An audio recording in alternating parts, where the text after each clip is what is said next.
Good morning, good afternoon, good day to all of you. Welcome to our webinar today on search engine optimization for global exporters. We're delighted to be here with you all.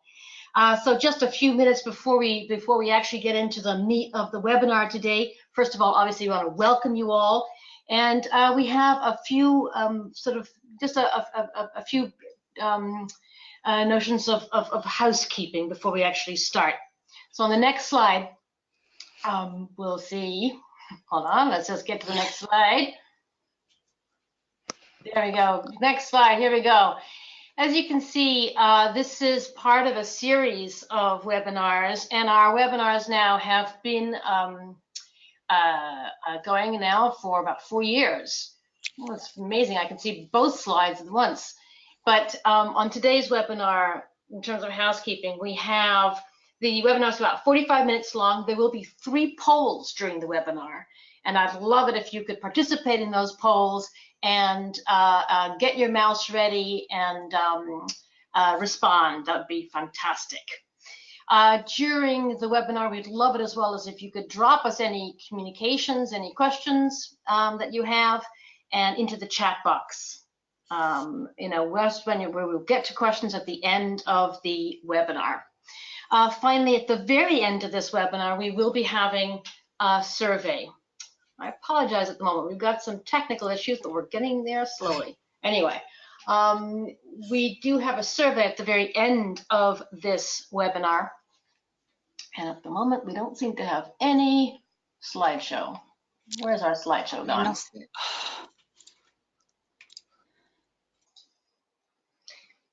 We're going to get back up there. In the meantime, let us also say we're pleased to present you with a copy of the slide deck and the webinar on Friday in your email box. So hopefully you will have a very smooth transition at that point. I think we're back on. A brief introduction also then on who's who. On the next slide, there's first of all, I guess we should introduce IBT Online. IBT Online and ourselves. My name is Susanna Hardy. I'm Chief Content Officer of IBT Online, and I've been with IBT for a number of years now. I guess my title also reflects the importance of content in today's world. I help with the content, both with our own things like today's webinar, and also helping our clients looking at content that they have on their websites and in their social media and so on. And today I have invited Joelle Lazarotto to join me. She is our Senior Online Marketing Manager. I'm really delighted that Joelle is here today. She's going to add a lot of value when we're talking about search engine optimization, especially for the marketing side and in terms of any social media that you have. On the next slide, we're going to talk just very, very, very brief introduction of IBT Online. So IBT Online is a private company. With business developers in offices in the UK, Germany, France. We are a US company, however. We've been in business for over 15 years, and we are 100% dedicated to helping companies grow their exports and business internationally. And we do that by building international localized websites and then providing all of the online marketing services in target markets. So this sits really well with today's subject. It's very much a core subject for us, search engine optimization. So on the next slide, you'll just see our agenda today. We thought we'd do is divide it into these sections, talking about today's agenda about getting found online through search engine optimization, being understood through the search engines, and then doing business on the internet. So without further ado, let's just dig in there and start. So the first one then about getting found. Let's look at the world online today. Now there's a lot of controversy at the moment about privacy and hacking and fake news, but the world just continues to embrace the internet and social media. And global digital growth is absolutely not slowing down, it's accelerating amazingly. I guess the big story for the last year is that it's actually accelerated again. It's up 9% in the last 12 months. So the number of people online now nearly 4.5 billion people online. And as I said, up 9%. By the way, this compares, when we talk about online, that's not just, online a little bit now and then. The average time per person is about 6.5 hours a day across most of the OECD countries, certainly in the United States and the UK. So pretty phenomenal. And on the next slide, you'll see that this growth in the internet is clearly growing social media as well. So 45% of the world's population are now social media users. That's a huge, like 3.5 billion people. Interesting to note as well, the majority access online, social media online through their mobile phones. And we'll get back to that later, and I think Joelle has some things to say about that later. Now, what does this all mean for business? As you can see on the next slide, it's a real paradigm shift for companies and for businesses. Today's business world has to be customer-centric. Businesses, you just don't have the choice anymore. And why is that? It's because your customers, your prospects, your suppliers, your competitors, they're all online. And that means that the customer is central. So if you're in charge of sales and marketing, you have to provide, you have to influence those little black arrows that go from customer to customer or competitor to company or whatever. All those little black lines have to be influenced in a favorable way so that your customer likes you, engages with you, trusts you, buys from you. This is as true for B2C as it is for B2B. And I think it's especially relevant for exporters. So it's really quite a challenge. But luckily, I think, and the good news is that the online tools that are available today are within reach of all companies. It's not just these huge companies that can benefit from localized websites across their export markets or anything like that. And I think it's really helpful to look at that. So let's start by talking and looking a little bit more about search engines. Now, search engines are very monopolistic. There's not that many of them in the world, and Google is the supreme one. It's got a huge market share globally. There's some big exceptions. Russia with Yandex, for example, and even more of an exception, China, where their homegrown search engines are dominant. Baidu, and then nipping at those heels of Baidu is the other ones called Shenman, Sogu, and some others. And I think what's really amazing, though, is just the market share of Google in most markets, for example, South America, North America, Europe, India, most of Africa, and so on. So what do they do? What do these search engines do? Basically, they organize the internet. First, they classify the information. They class it into their various component parts, and then they rank it. And on the next slide, we'll see some of how that ranking happens. They rank it according to the searcher. So this makes search engines searcher-centric, customer-centric, just like that customer-centric slide we saw earlier. So that means Google, in a sense, or any search engine, but let's talk about Google for a second. Google, in that sense, is localized. It means that every single market or region sometimes that Google targets is separately done, is according to the searchers in that region or country. So think of Google as 192 different Googles, each Google dominating and looking at one particular country. So you might have the best product ever and your US website gets you lots of traction in the US, but it's pretty well invisible to someone in, say, Germany or Argentina. Even in the UK, Google just does not rank it as relevant because if you're sitting in Germany, Google says, well, you want things that apply to the German market and apply to you as a German searcher. So for example, if I asked one of my colleagues in Florida to do a quick Google search on red shoes, and then I look at myself, on the left-hand side, you see google.com. And that's what Samantha was looking at red shoes. And she gets things like, Macy's and Zappos and things like that. And if I'm sitting in the UK, I go to google.co.uk. That's the Google in the UK. And I get very different results. Now, this is sort of a trite example. Okay, it's about red shoes. You have to be a shoe for now to like this. But I think it's nevertheless revealing. It shows you that Google is localized. And that's, I think, the important thing that I want to get across with this first section. If it's localized, that means your search engine optimization, optimizing your website for the search engine, has to be localized. Now, what do we mean by localized? Well, we actually, I mean, this is our specialty. And on this next slide, I've listed, it's not the subject of today's webinar, but I've just listed for you the 10 criteria of how we define a localized website. So you can see that, for example, fully adapted to local language, in other words, translated, is one criterion. There are many others. Content management systems and hosting and multilingual navigation and the right domain name, all of those count to indicate to Google or whichever search engine it is that you are local and therefore of relevance to that local market. Phew, that was a big start to our webinar, and sort of I rattled through it rather. I wanted to just get you through with a couple of basics about looking at actual search engines. Now, before we drill down into some more, I'm going to launch a first poll. And the poll that I'd like to do here is just to ask you all, do you already have localized websites? Do you have them for all of your main export markets?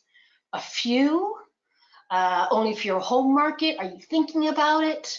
You know, where are you on this? And I can see that some of you have it for all of your main export markets, but the majority of you, the vast majority, have it for just a few export markets. But we're delighted that you already have it for a few export markets. Well done, you. There's some of you that only have it for your home market, and we're delighted to hear about that too.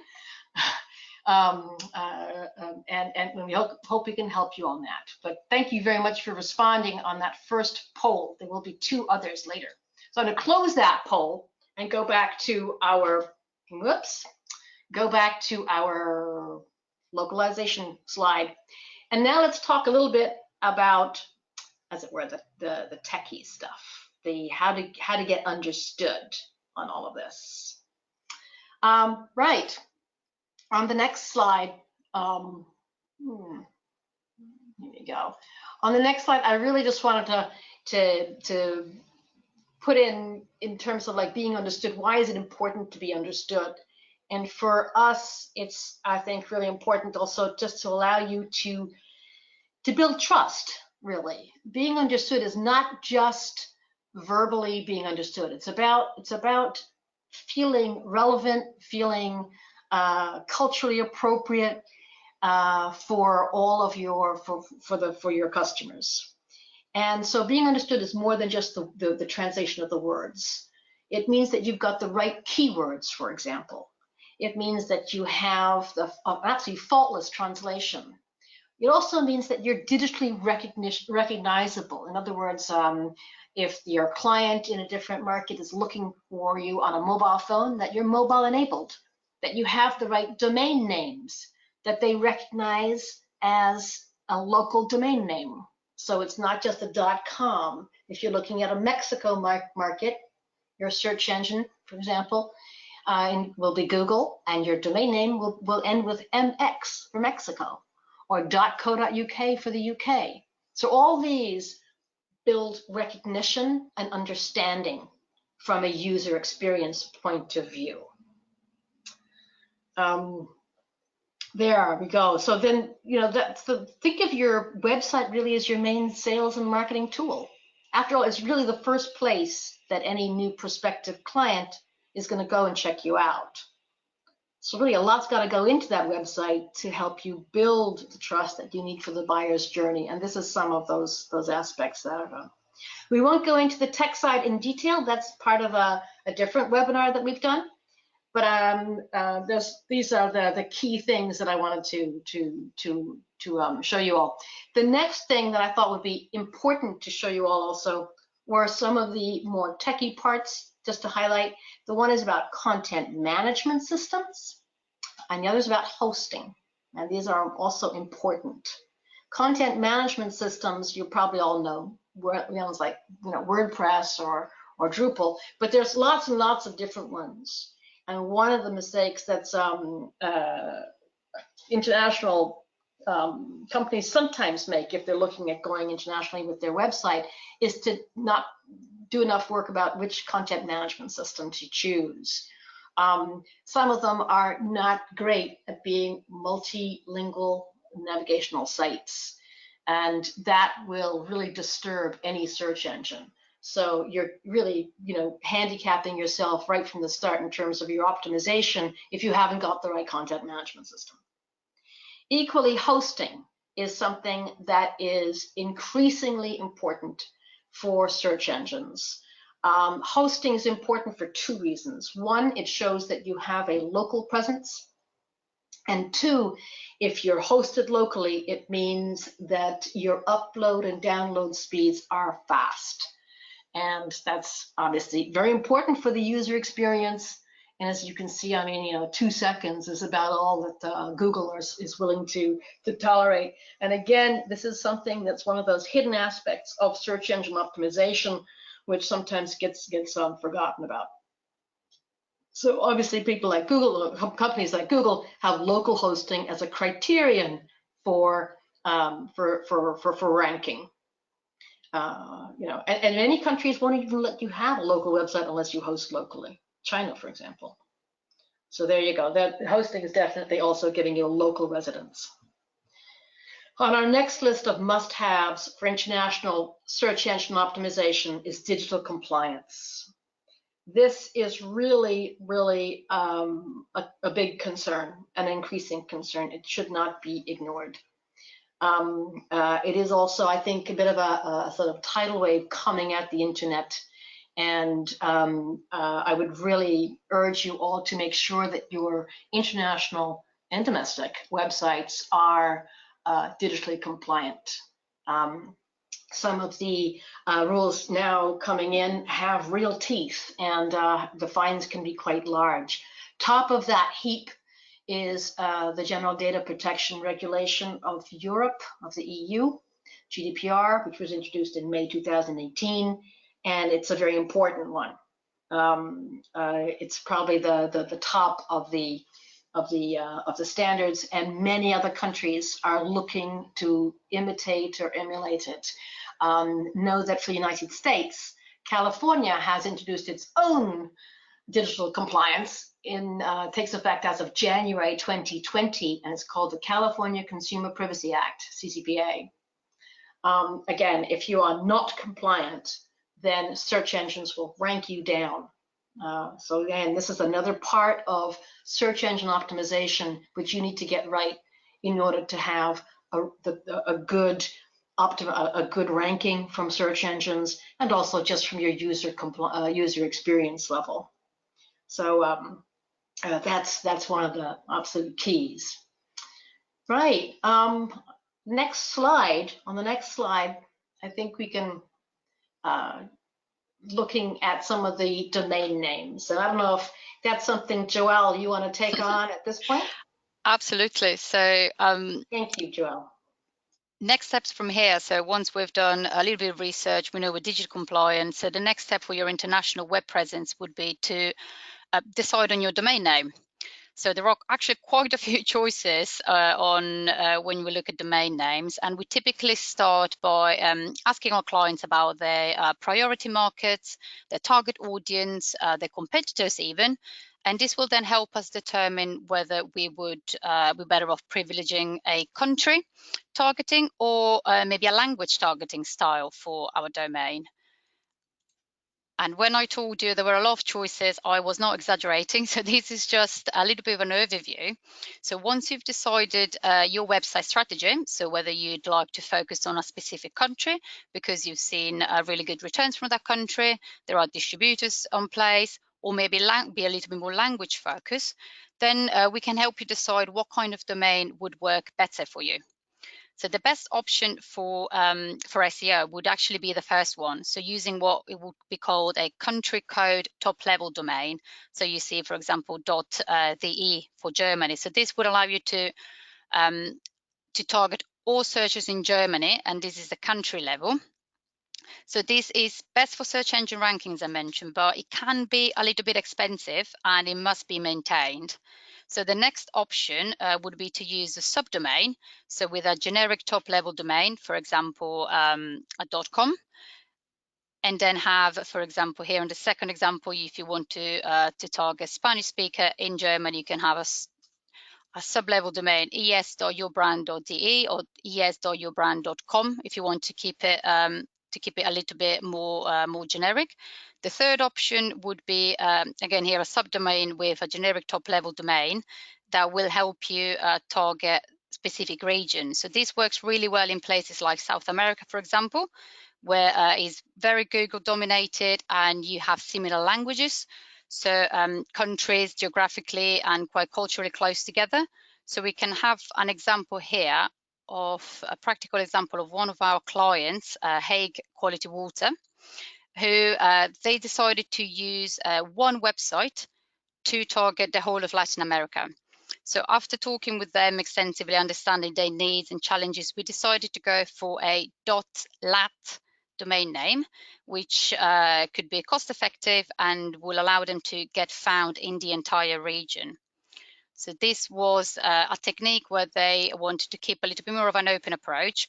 But now we might wonder, well, what if we decide to build one website which is actually targeted to one country where you've seen a lot of potential in the past? So here we have another example of a successful client of ours, ASG, who built a website to target China, which actually resulted in some fairly big orders from these huge markets they've decided to target. So purchasing a .cn domain name was an obvious choice for them. But as Susanna mentioned as well, it's important to point out that not all domain registrars have access to register, for example, our .cn local domain. And sometimes it's important to make sure that you have the right paperwork, that you are local to the country. So it can get a little bit complicated if you don't know who you should be dealing with. So that's why we're also here to help if you have any questions about how to go about it or purchasing a domain and what best domain would work for your specific goals. So now going back to all of this, just building a little bit more about the user experience and how all of the different elements that we've touched upon so far all come together really to make sure that we deliver the best user experience across your international sites.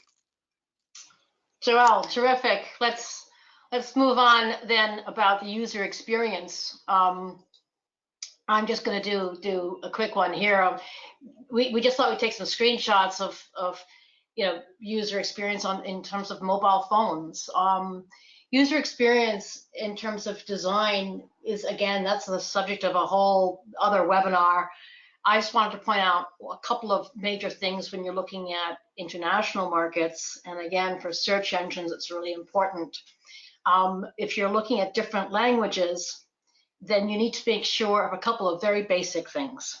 If you're going into writing languages like Chinese or Arabic, you need to make sure that you're choosing the right fonts, for example, and the right size and designs. Otherwise, it's really, really hard to read, especially on a mobile phone, and those are very mobile-centric markets. So a couple of tips for anyone looking at international search engine optimization and user experience: make sure you get some of the basics right in terms of the design. Design can be, keep it simple, keep it light, but make sure at least it's easy to read, easy to understand. And then I want to give this example also in German. A lot of the times when you're translating a site and getting it into a different language, it can be a different size. And suddenly, German is typically like, 20% longer than an English text. And the Germans do love to compound their words together. So you'll have lots and lots of different words all put together, makes a new word. Their saving grace is that they're really good at doing abbreviations. But when you're having to put package words like that into a mobile environment, then that has to be thought of as well. As a general rule, English can be shorter than most languages, certainly most European languages, because you can abbreviate faster and more easily than most other European languages. But English is about 20% longer than content in, for example, Chinese and Arabic. So those are some brief things on just sort of on the design side, on user experience. Right. On the next slide, looking at localized, sort of again about translation, we have a lot of information on our website about translation as a separate point. But I just wanted to really say, I guess, one thing about it. It's understanding the content, yes, reviewing it continuously, and making sure that you get the right keywords as well. I think it's not quite the time has not quite arrived for machine translation, but machine translation does play an interesting role when you're looking at brief words and things like that for messaging for clients and things like that. But it can be an important part of it. But remember, machine translation cannot generate keywords. I think I'm going to leave Joelle to talk about keywords. Absolutely, thank you. That follows on very nicely. What I think I always find fascinating about languages and keywords is, I think this is a great example actually of how your choice of words that you're using on your website, your choice of keywords, can really influence your search engine results. So taking this example, it's quite a simple one, but it's quite striking. So let's say one of the keywords that people on the internet would search for your business is car. In the US, and you're looking to get more Mexican prospects, then in this case you need to make sure that you're using the word auto as opposed to the Spanish word that you would use in Spain, coche, because as we can see here, so the same search engine, in this case being Google, the circles same language, we're all talking about Spanish here. Keywords can be completely different, and this could then really influence your SEO campaigns and how specific localized Google search engines will then find and rank your pages. So it's always important to keep in mind when doing a translation, keywords can play a very important role. And not only keyword are play an important role when thinking about rankings, but mobile is definitely the word to keep in mind. So just to give you some numbers here, so out of about 5 billion internet users today, nearly 4 billion have a mobile phone, which is actually pretty amazing if you think that the first smartphone was only introduced about 10 years ago in 2008. So since then, mobile has definitely been the motor behind e-commerce growth, for example. So mobile commerce, which is actually called m-commerce, and so m-commerce and mobile wallets as well are now increasingly seen as the norm in everyday life. And according to some industry bodies, so for example, here we're looking at GSMA data, the number of unique mobile subscribers will reach nearly 6 billion by 2025, which will be equivalent to 71% of the world's population. So these are big numbers that Google itself is taking very seriously, and growth will be driven by developing countries, but the biggest growth opportunity is with mobile internet. So GSMA again estimates that an additional 1.7 billion new users over the next 6 years will then be reaching 5 billion mobile internet users by 2025. So as I mentioned, Google has taken this seriously and it's definitely taken notice, as you can see from their quotes. So they are increasingly taking mobile-enabled websites as a ranking factor. So if your website is not mobile friendly, is not mobile first, in this case, we suggest looking into that as soon as possible, because Google say their algorithm will eventually primarily use the mobile version of a site's content to rank the pages. So mobile will eventually take over desktop in terms of SEO and search engine rankings. And this is something that we are very aware of, and our clients are very aware of. And so mobile first is actually not only important for your emerging markets only. So here we have an example, a case study of one of our clients, Pivot Point, for which we created the mobile first experience for their Italian website. So this was the back of the fact that in Italy and many other developing markets, ranking differs between mobile and non-mobile websites as well. So we've had to take a look at that and make sure that both the desktop and the mobile page are optimized and can then have a strong impact on their ranking on the local search engine in Italy. So now we've given you a little bit of a background about how this can influence everything. So let's have a look now at how we can use website for engagement. Suzanne, if I can pass this back on to you. Yeah, terrific. Thank you very much. So we've given you some, as Joel was saying, we've given you some indications of how search engine optimization is actually a complex sort of a field, which involves everything from keywords to mobile, to domain names, digital compliance, all these different various categorizations and criteria. Again, a lot of the case studies we've taken, by the way, if you want to drill down and learn more about them, if you go onto our website, which is IDT Online, you'll find videos from clients and testimonials as well, where they give more detail about how they've used and how we've helped them use websites that are localized and online marketing. So now going on a bit more in terms of the marketing, because that also plays a part in your search engine optimization. On this next slide, you can see some sort of very big, broad brush strokes on social media networks. And I'm going to pass this straight to the expert, back to Joelle. Joelle? Thank you very much, Susanna. Yeah, I think it's very important. As we all know nowadays, social media platforms are a great way for companies to improve their international market presence and to reach potential clients all over the world. We all are on social media, whether with our personal accounts, whether we try and have a business account to try and get some traction. Social media is where not only social life, but business also is taking place these days.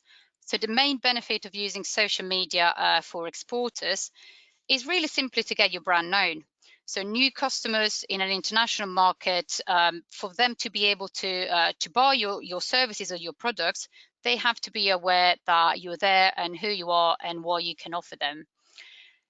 Social media can actually also perform a really useful market research function. So it's not just for selling or for reaching new customers, but it can give you a quite strong insight on your buyers. So whether this is a business to consumer, a business to business, or even just a consumer to consumer communication, you can get your company some fantastic insights into how your international market react to your product or your services, and this can help you tailor your outreach and your marketing campaigns for the specific region. Thirdly, social media is actually a quite powerful sales channel. So like a web shop, social media allows businesses and consumers to directly communicate and purchase products and services without even leaving the platforms. So that is quite powerful in itself. And as we can see from the map here, we have a number of big social media platforms with 3.2 billion people using social media networks across the world every day. So Facebook is the giant of social media, but is so regional social media like VKontakte in the Russian-speaking countries, or Qzone in China are rapidly taking over and really emulating all of the benefits and the services that you can find on platforms like Facebook and Instagram, for example. So depending on where you'd like to do business, it's important to keep an eye on local search engines as well as local social networks as well. Joelle, I'm going to interrupt you because I'm going to launch another poll. Excellent. And here you go. So this poll is, do you actively use social media and marketing to promote your brand? And do you do that in your domestic markets, Do you do that internationally? Are you still thinking about it?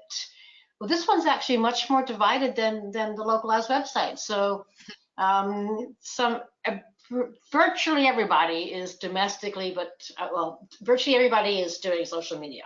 There's a few outliners out there, but virtually everybody is doing social media. And I would say it's pretty evenly divided between domestically, but not internationally, domestically, and a few export markets. And there's a very few of you doing it in all your export markets. Well done to you. Thank you very much. That's going to close my poll and get you back to Joelle.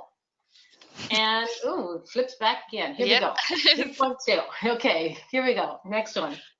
Perfect. So I just wanted to touch upon something I think is quite interesting when thinking about any marketing campaign, but especially if you're thinking about, internationalizing and exploring new markets. One of the biggest mistakes we see companies making is not measuring their successes.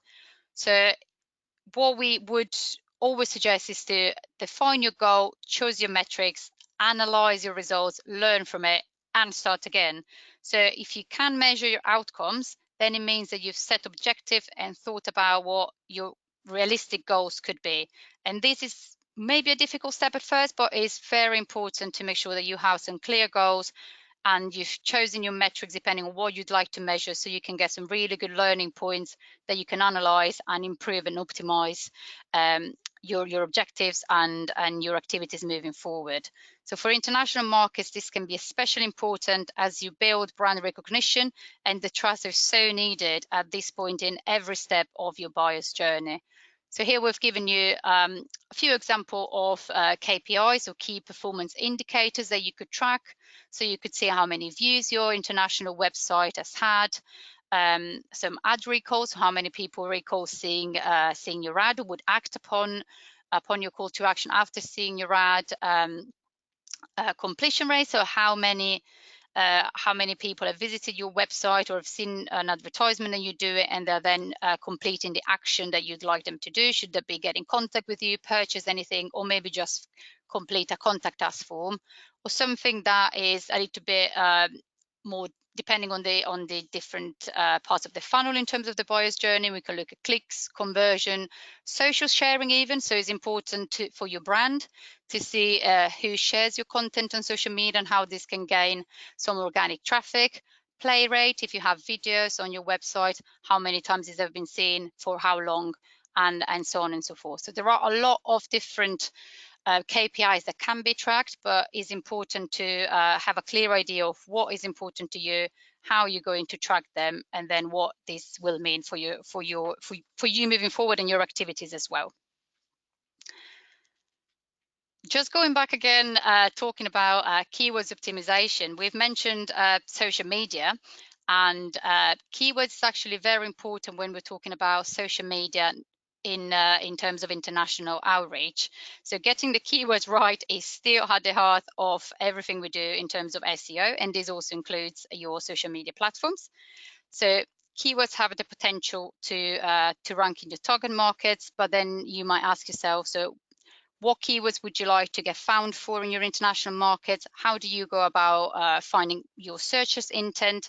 So these are key questions to ask before you establish your SEO strategy. And we do this with all of our clients. We have a good look at what keywords they would like to be found for, what the best keyword would be on the local market they're trying to reach.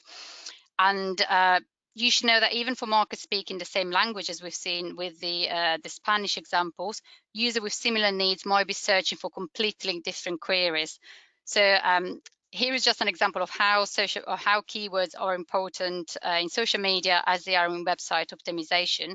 So it's really crucial to make sure that you get the right terminology for your international markets, to make sure that in this case we're not talking about search, but we're talking about being relevant to them, engaging them. So for example, if you're trying to reach users in Facebook in Brazil, for example, and one of the keywords for yourself would be train, then you want to make sure that you use the keyword or the word trem as compared to convoio, because that would outperform trem in Portugal. But if you're trying to reach Brazil users by using the word trem, same meaning, but in terms of this user, we'll engage them a lot more. You'll build this trust, and they'll be more likely to recognize you as a localized and trustworthy brand in Brazil. So speaking of SEO strategy, we can't get away with SEO without talking about blog. So creating blog content to optimize your site performance is key. So we know that search engine optimization favor websites that have new and updated and dynamic content. So this slide actually features the blog we localize for our clients for the UK and the Latin American markets. So we took the blog, we optimized it for the 2 different markets, and then we put the content promoted on social media to boost its performance. So our goal here was to drive mid-funnel traffic to the site. And at the same time, we noticed that after boosting the post on social media, we noticed a boosting keyword organic searches landing on our blogs via Google as well. So this gives you the power of reaching people on social media who then translate in very high quality traffic onto your blogs and onto your website, and then they'll go through the different pages. So here again, we've listed some metrics for you to demonstrate how we could measure performance. So as we said, our objectives were to drive mid-funnel traffic to the blogs and to boost keyword organic searches. And what we've measured here was page views on landing pages, so event traffic to measure the user behavior, so how many people would then see the post on social media, click on it, and read the full blog on our client's website. And then from the tactical mail outbound link, how many of those have taken action as a result of an interest that's been generated through the blog. And then search volume queries that have been generated through boosting this blog, and then people going and looking for different products, or looking for, in this case, AMSOIL in the UK or in Latin America.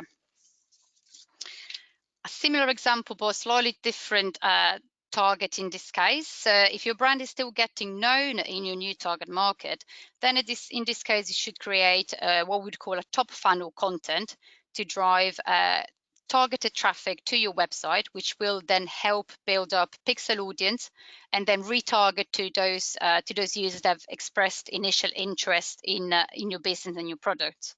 So here is an example of us promoting Bowman products in the UK and in Germany. So in this case, our target persona who we wanted to reach was art teachers. So by creating and promoting this top funnel blog post and then promoting it on social media, we were indeed able to run retargeting adverts with products a bit later on using our pixel audience. So we know that these art teachers were interested in the blog, they were interested in the kind of product that Bowman is selling. So then we've generated initial interest, we've generated this list with pixels, and we've then been able to go back onto these people's Facebook page or Google page and some display advertising showing them relevant products that we think they might be interested in purchasing. So in this case, performance metrics we'll be looking at are page view of the landing page, so how many people would then click and read the blog, and post engagement. So this could be a like, a comment, or even better, a share, making sure that they can then show their interest and show the article to their friends and family through their own Facebook pages as well. Brilliant. So I'm sorry if I've rattled through this really quickly, but any questions, feel free to let us know. And I'll hand this back over to Susanna to have a quick look at key takeaways from today. Thank you, Joelle. I know it's a lot to put into one webinar. I sort of packed it full this time. We're going to do a bit of summary, and I can see that there are quite a few questions, so we've left some time at the end for that. I just wanted to sort of summarize and give you some takeaways as well.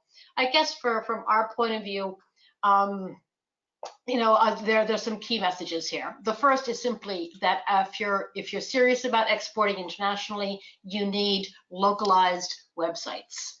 That gets you found, gets you understood, gets you to do business. Localized websites is not. It's a very different thing from saying, right, I'm just gonna, I want to go to Mexico, so I'm gonna stick one Spanish page on my US website and that'll do it. I hope we try to convince you that no, if you want to be ranked by a search engine, that the internet is dominated by search engines. If you want to rank in Mexico, then you need something that pleases Google in Mexico. And having that it has a lot of different parts to it. And again, on the next slide, I think I've listed most of them. In order to localize websites, international online marketing is the best way to build your global brand and to create relevance to your target market. And creating relevance builds the trust that you need for the buyer's journey. And as I said on the next slide, I've listed the core criteria that we have for a localized website. And all of those things interact for search engine optimization, making sure that you're putting the customer in the center of the website means that the local search engine will rank you and regard you as relevant for that market and therefore push you up in terms of the search results. And that's ultimately what you want. And again, this is sort of, as you can see, this is not just a simple translation issue. This has a lot to do with, adaptation to the local environment, making sure about the mobile enablement, making sure that you've got the correct content management system, regulatory requirements, hosting locally, and so on and so on. So all those criteria come into play when you're looking at optimization for a local search engine. Right. Well, I think there's a couple of things I wanted to do before we go on directly into questions. The first is to let you know that we've added a little handout here, and on the right-hand side of your screen, you should be able to see the handout. And if you click it, download it. It's an infographic on global social media for exporters. Since we weren't able to go down that, expand it too much, we thought you should have a little infographic as well.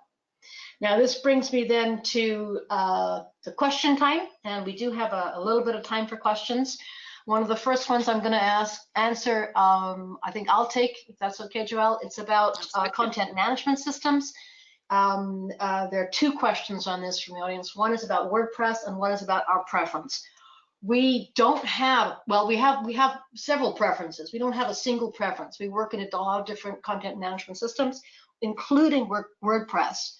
WordPress, if you know its background, was originally created in order to produce blogs, actually, but then have morphed into a really good content management system.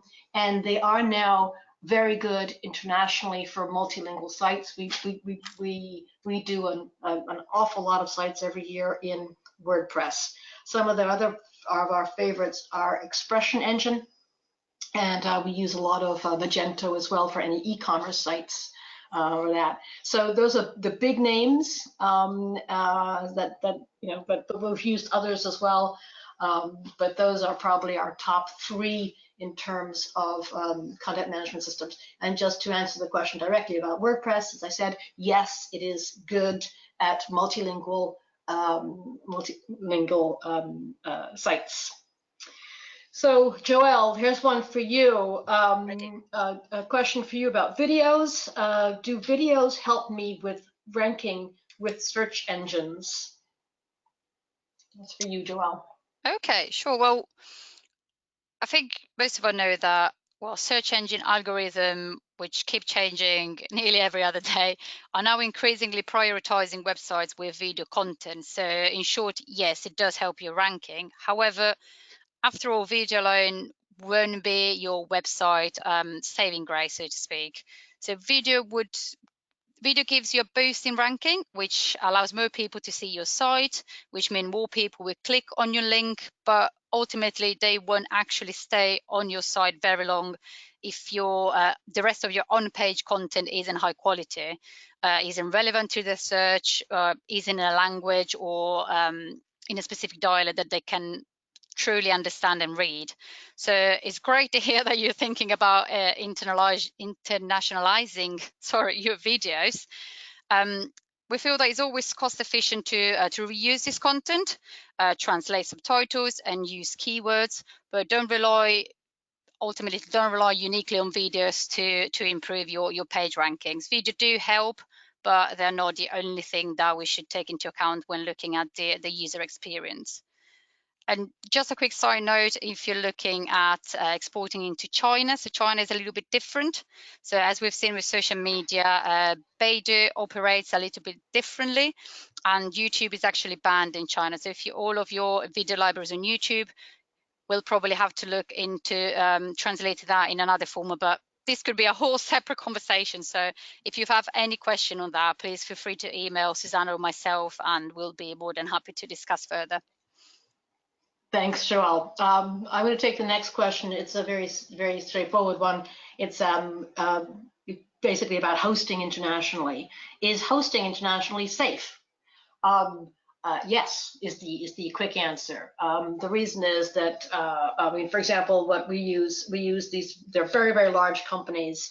The majority of them are American, actually, U.S. companies, and they will have a global reach. So to host locally, you're still hosting locally with you're hosting locally, but you're using these very large, usually U.S. or European companies, and that means that there's a level of security that goes with that. Another question as well on a similar thing is about domain names. Not so much about security, but like, how do we get them? There's a question in that says, we have trouble getting our domain names in all markets. I don't know, Joelle, do you want to answer that? Otherwise, I'm happy to. Well, I suppose that depends on the difficulty in obtaining a domain name is also quite directly linked to which kind of domain names you're going for. So country specific, so CCTLDs can be a little bit more difficult to obtain, can be a little bit more pricey. Whereas if you consider subdomain or parameters, that can get a little bit easier. So this will really depend on your strategy in terms of URL and subdomains. Right. Okay. I'm going to add to that as well. There are countries that require you to have a physical presence, like an address. You know, Australia, for example, much of the Middle East. We can help with that, and what we'll do in those cases is we are usually able, in most cases, we're usually able to buy the domain name, and then we'll just sell it on to you in a direct transaction. So then you own it. There's quite a nice sort of broad question here, which is we're looking to get started on international websites. Any tips on where to start? It's a great question. Yes, I think what you need to do is pick your priority markets, choose your priority markets. Now, for most exporters, those will be the very largest trading blocks in countries, you know, US, China, Germany, Japan, or even just big blocks like the EU and Latin America. And then, you know, we would say, look at those markets that have the greatest potential upside for your business. The market that can most benefit from a terrific sales tool like a localized website.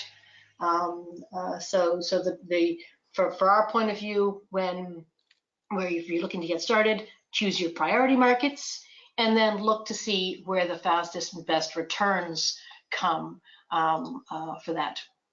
Okay. There's another one about, there's another question here about distributors, and what about distributors having, the distributor has their local website. That's something that we see quite regularly, and we would really ask that you be careful on that. That's a tricky one. You don't really want your distributor owning your online space, your online brand. Think of it as your real estate, and it is the place where your brand is most visible in today's world. So we don't think that it's a good idea to leave that in the hands of someone outside your company and not for the company to actually own that. It is a long-term growth asset, is your brand. So don't hand it to your distributor. A distributor, a local in-market partner, has a great role to play in terms of developing and helping you with your localized website and with your online marketing. but they're not they shouldn't be the owners of it, and they shouldn't be fully responsible for it. For one thing, they might not have the in-house expertise. As I think we've demonstrated from this webinar, it takes quite a lot to actually build good localized websites. We've got quite a few more questions coming in, but I am going to be respectful of time. If we haven't answered your question directly, we will be getting back to you by email directly. It's just that we said we'd be under an hour, so I want to keep to that. I would please recommend that, please ask that you take the survey. It appears on your screen immediately after this webinar, and we'd really appreciate it if you could just answer that survey for us. So then it just remains for us to, first of all, for me to thank Joelle very much for her participation today, and then to remind you all that you're going to get this webinar in your inbox on Friday. So enjoy it or share it if you like.